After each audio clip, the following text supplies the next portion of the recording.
Hey everybody, in this video we have the basic examples of using just a basic diagnostic strategy to find why our scan tool wouldn't power up. Very simple stuff. And we also go into a four-wheel drive switch that was not working properly, setting a code. And in this example, I kind of was trying to diagnose it using back probing at the switch like I usually do for voltage testing. But here we had such a bad connection or such an intermittent problem that I couldn't actually tell if I was affecting the circuit when I was probing. So in this example, we're using resistance, and if you went to the basic electrical course last week, and I got another free basic electrical course coming up on Monday the 20th at 1 p.m. Eastern Time, if you go in there, you'll see that I'm using part of what we're talking about resistance in parallel circuits, and that's in the diagram here. So it's very interesting how that works out. Also, everybody, I'm doing a hands-on web live training picoscope class. If you have any interest in that, feel free to contact me. Go to handsonautotraining.com, and please do like, subscribe, click on the bell notification thing. I'd appreciate it, guys. Let's get started. Okay, here we are. Go ahead and plug in our scan tool, and we got nothing powering up here, as you see. So that's kind of annoying, huh? Next easiest thing to do would be get my breakout box, plug that in, see if we got any power there, right? Well, I got nothing.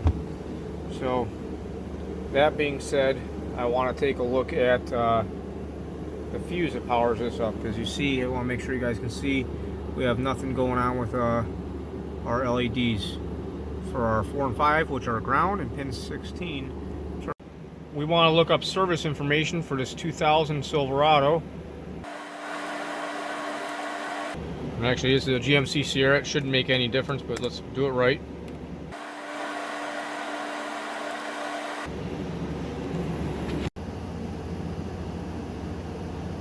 Computer on controls.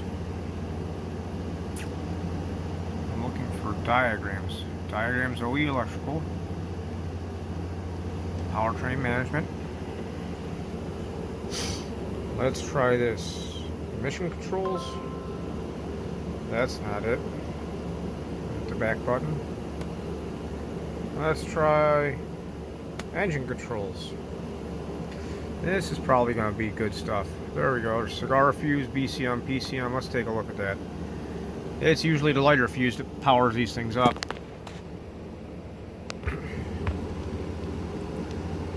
This is the picture I was looking for, guys. So as you see here, pin 16 of the DLC is powered by the cigar fuse, 15 amp. So let's take a look at that. Power distribution, hot at all times. Engine, wiring, harness, junction block. That means it's outside underneath the hood where the engine goes. Right? Right underneath here. Electrical distribution center. Let's take a look. We're looking for the cigar fuse. Cigarette lighter. 15 amp. It is the third up from the corner right here.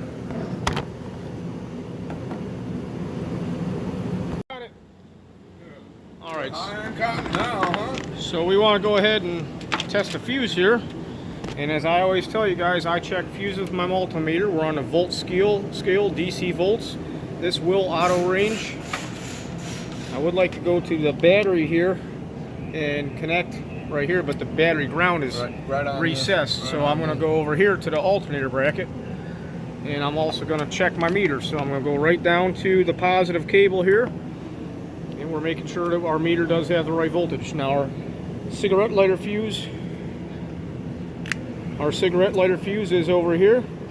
Third up, as we said, 1, 2, 3. It should be this one right here. I'm working through the camera. We got 12 volts on one side. Let's take a look on the other side of this fuse. And we have low voltage. You see that? Yeah. So we got to replace the fuse first.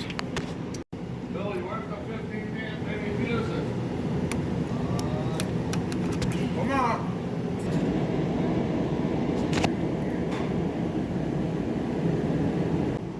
Okay, let's go ahead and put our new fuse in. This was in a spare.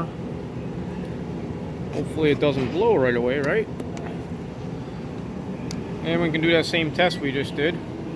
Make sure we do have battery voltage on both sides of this fuse. There's the one side, 1225. And here's the other side, 1225. Let's go ahead and push the power button here. And we have a scan tool that powers up, so that's good. Go ahead and click on GM. And this is just beeping because we're at 11.4 volts. For those of you that follow me, you know I always tell you get a maintainer on a vehicle if you're going to be testing for more than a minute or two, or if the battery's weak. And we could tell by our DLC breakout box beeping their battery was weak.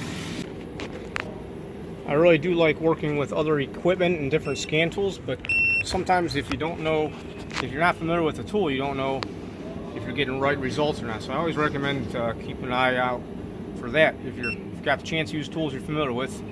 Also, whenever you're working on cars, always take a look around. You start seeing stuff like this, you know this thing had some aftermarket equipment sometime or another, based just on seeing this cut ground wire. I am pretty happy with this tool overall. It's been good. For bang for the buck, don't think you can go wrong. I'm thinking about that Ultra tool. I want to see more people get involved with that and see what we have there. So we're going to go ahead and Diagnostics. Click on GM. And I'm going to go standalone. And okay.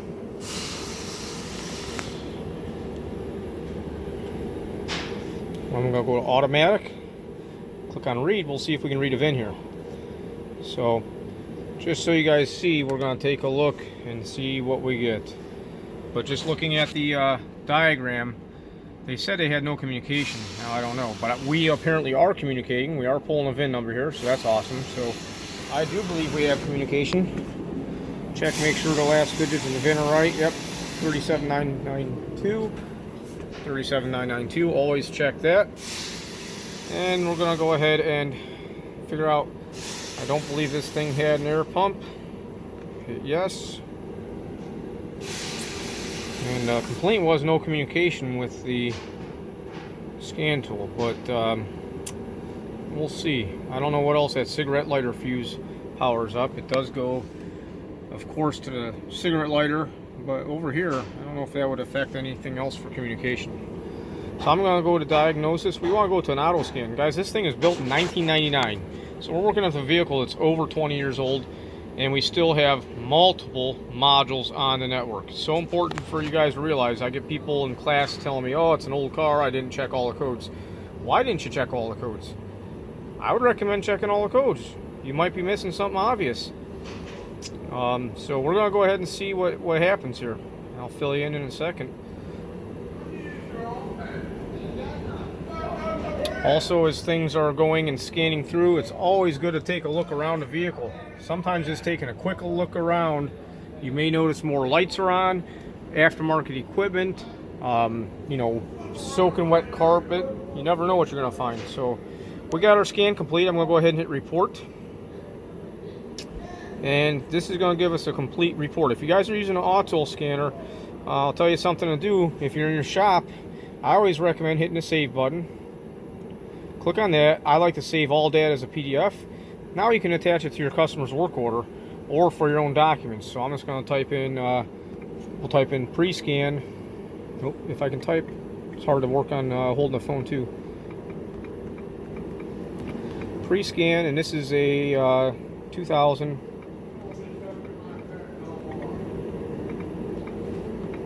GMC Sierra.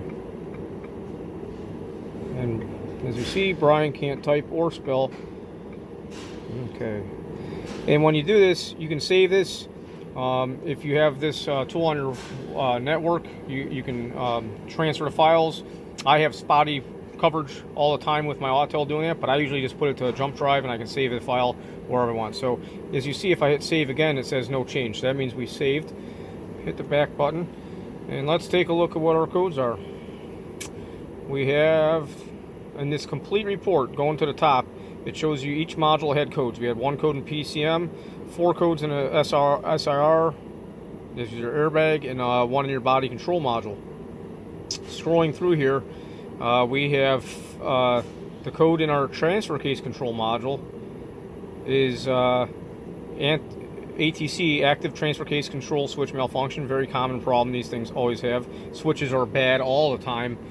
This switch right here, I think if I'm not mistaken, when I worked at a GM dealer back in the day, we had an update on these. We had to put new ones in as a recall campaign. So we got all these class 2 communication codes that are history. Now I always like to note that these are history codes. We took a snapshot so we can always go back and take a look at what we have. So important to do.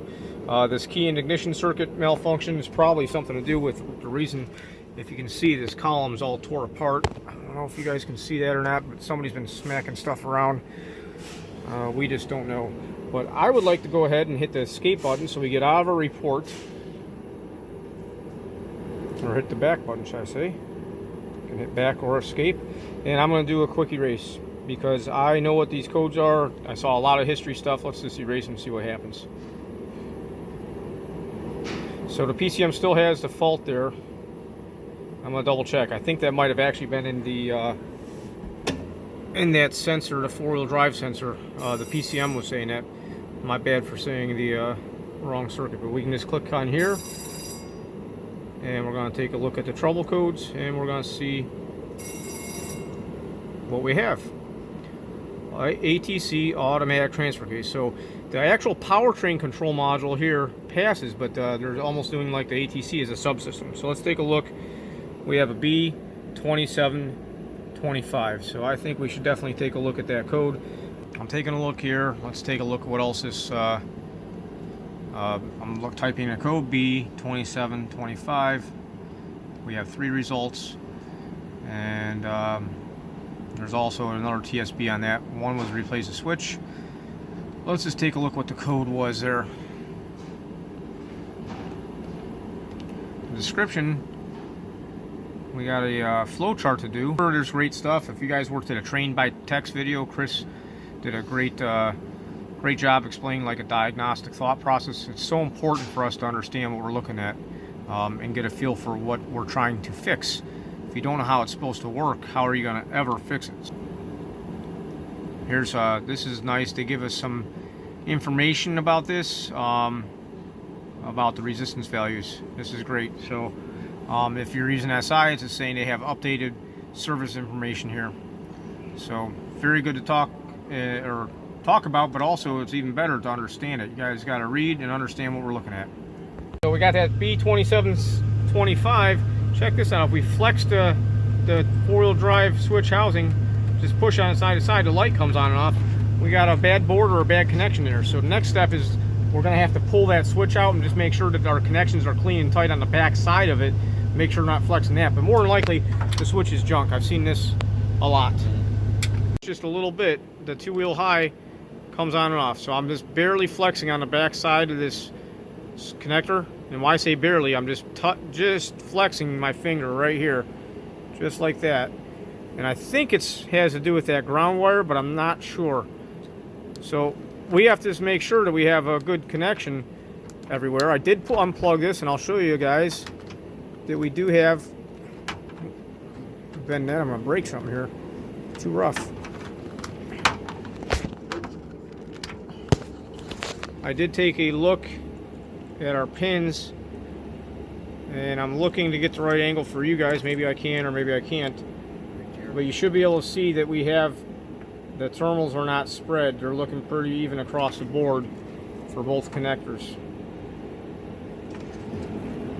So if you see one that's gouged, somebody put a test light in there, that's always a problem. Let me see. Trouble auto focusing here.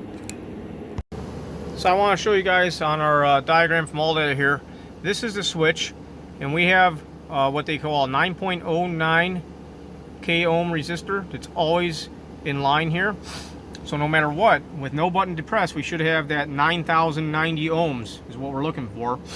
And every time we add or push a button on a switch, this is back to basic electricity. We're adding another path for current to flow, so we're actually lowering the resistance when we add another resistor in parallel. We are across those terminals here. We're across these two terminals, which is connector 1, terminal A, and connector 2, terminal H. And just so you see, I'm reading 9.08 K ohms, which is 9,080 ohms, well within the specification in my book. But as I wiggle this switch, just so you know, if I squeeze this switch, I'm barely flexing it. Remember how we were wiggling it before? I'm squeezing on the switch back and forth, and our resistance is bouncing around. Just so you know, if I get this back to a good point of reading like it should, there we go, and I press a button, you see our resistance changes, but it's going all over the place because this switch is junk inside. Hey, thanks again for watching, everybody. I hope you all are doing well through this tough time we're going through. If you have any questions, comments, or concerns, put them in the comment section. Click on the bell, like, subscribe. Have a great day.